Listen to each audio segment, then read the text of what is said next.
নেত্রকোনা জেলা সদর হাসপাতাল ডেঙ্গু রোগীদের জন্য নেই আলাদা কোনো ব্যবস্থা। করোনা টেস্টের জন্য নেই কিটও, তবে চাহিদা পাঠানো হয়েছে বলে জানিয়েছেন কর্তৃপক্ষ।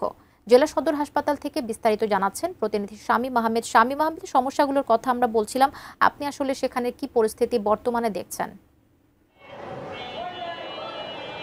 ধন্যবাদ কবিতা। আপনি যেমনটি বলছিলেন, আমি এখন রয়েছি নেত্রকোনা জেলা সদর হাসপাতালের সামনে। এই হাসপাতালটি এখনো পর্যন্ত 100 শয্যার হাসপাতাল, কিন্তু ধন্যবাদ কবিতা। আপনি যেমনটি বলছিলেন, আমি এখন রয়েছি নেত্রকোনা জেলা সদর হাসপাতালের সামনে এবং এই হাসপাতালটি এখনও পর্যন্ত 100 শয্যার হাসপাতাল, কিন্তু নতুন আরেকটি ভবনের কাজ চলছে, সেই ভবনের সামনে আমি এখন রয়েছি।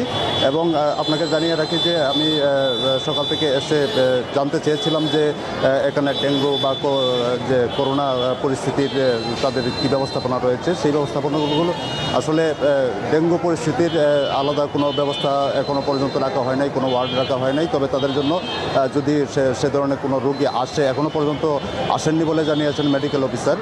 তবে তিনি জানিয়েছেন যে যদি আসে তাহলে সেই ক্ষেত্রে সাধারণ যে ওয়ার্ড রয়েছে সেই ওয়ার্ড থেকে আলাদা মশারি টানিয়ে তাদের জন্য আলাদা বেড তৈরি করে দেওয়া হয়, সিট তৈরি করে দেওয়া হয়। আর করোনা পরিস্থিতির ব্যাপারটি জানতে চাইলে তিনি জানিয়েছেন যে নতুন ভবনের একটি ওয়ার্ড তারা কোভিডদের জন্য, কোভিড আক্রান্ত রোগীদের জন্য তারা বরাদ্দ রেখেছেন এবং করোনা যে টেস্টের জন্য তাদের যে কিটের ব্যাপারটি জানতে চাইলে তারা এখনও টেস্ট করতে পারছেন না, তবে কিটের চাহিদা তারা পাঠিয়েছেন এই বলে জানিয়েছেন। আরেকটি ব্যাপার অনেকে সাধারণ মানুষ আমাকে জানিয়েছেন, রোগীর আমরা যেরকম অনেক চাপ দেখতে পাচ্ছি, চাপ রয়েছে, তেমনি আরেকটি বিড়ম্বনার ব্যাপার রয়েছে যে সেখানে যে মেডিসিন রিপ্রেজেন্টেটিভ, ঔষধ বিক্রেতাদের একটি চাপ রয়েছে। মেডিকেলের গেট জুড়ে তাদের একটি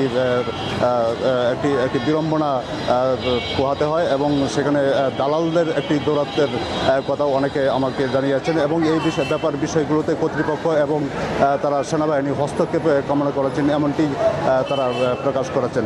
কবিতা, এই ছিল নেত্রকোনা থেকে আমার কাছে সদর হাসপাতাল থেকে সর্বশেষ পরিস্থিতি।